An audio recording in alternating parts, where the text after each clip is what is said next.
गणेशोत्सवानिमित्त नाशिकच्या मनमाड इथे अरविंद शिंदे या परिवाराने त्यांच्या घरी पर्यावरणपूरक अशा साहित्याचा वापर करून महाराष्ट्राची सर्वात मोठी पंढरीच्या वारीची अशी एक आकर्षक देखावा साकारलाय। गणरायाच्या पाठीमागे विठ्ठलाची प्रतिकृती तर समोर टाळ मृदुंग, हाती भगवा पताका, डोक्यावरती तुळशी वृंदावन घेऊन पायी पंढरीकडे निघालेल्या वारकरी अशी मांडणी त्यांनी केलेली आहे।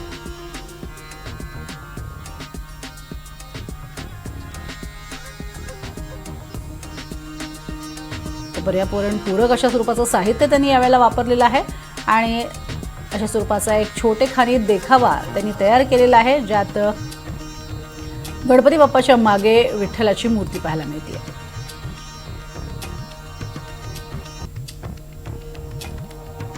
तर चंद्रपुरातील ब्रह्मपुरी शहरामध्ये ब्रह्मपुरीचा महाराजा गणेशोत्सव मंडळातर्फे गुजरातमधल्या सोमनाथ मंदिराची प्रतिकृती तयार करण्यात आली आहे। 200 बाय 200 फूट इतक्या मोठ्या क्षेत्रात हे सोमनाथ मंदिर तयार करण्यात आलेले आहे। मंदिराच्या प्रतिकृतीची उंची जवळपास 110 फूट आहे। सोमनाथ मंदिराचं दर्शन घडवणारी ही प्रतिकृती पाहण्यासाठी दररोज हजारो लोक ब्रह्मपुरी शहरामध्ये दाखल होतात।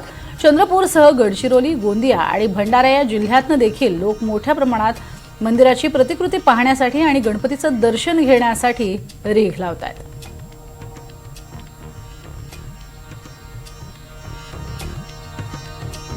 एकीकडे आपण बघतोय चंद्रपूर, गडचिरोली, भंडाऱ्यातनं इथे लोक दर्शनासाठी दाखल होत आहेत। ब्रह्मपुरीचा महाराजा ज्याच्यासाठी सोमनाथ मंदिराचा देखावा साकारण्यात आलेला आहे आणि या बाप्पाचं दर्शन घेण्यासाठी आणि देखावा पाहण्यासाठी देखील आसपासच्या परिसरातनं मोठ्या संख्येने लोक इथे दाखल होत आहेत। सोमनाथ मंदिराची प्रतिकृती या ठिकाणी साकारण्यात आलेली आहे आणि त्यामुळे सोमनाथाच्या मंदिराचं दर्शनच इथे येणाऱ्या सर्व भाविकांना घडतंय। त्यामुळे हळूहळू मोठ्या प्रमाणात लोक दाखल होत आहेत। त्यातच गौरी गणपतीचं विसर्जन झाल्यामुळे अनेक जण आता देखावे पाहण्यासाठी हळूहळू गर्दी करताना पाहायला मिळते। चंद्रपुरातली ही दृश्य बघतोय।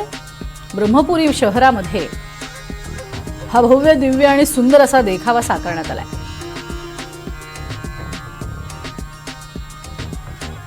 इथे केदारनाथचा एक दृश्य सादर केला। दुसऱ्या वर्षी आम्ही इथे राम मंदिराचं स्वरूप पूर्ण निर्माण करून जे अयोध्या साकारलेली होती ब्रह्मपुरीत।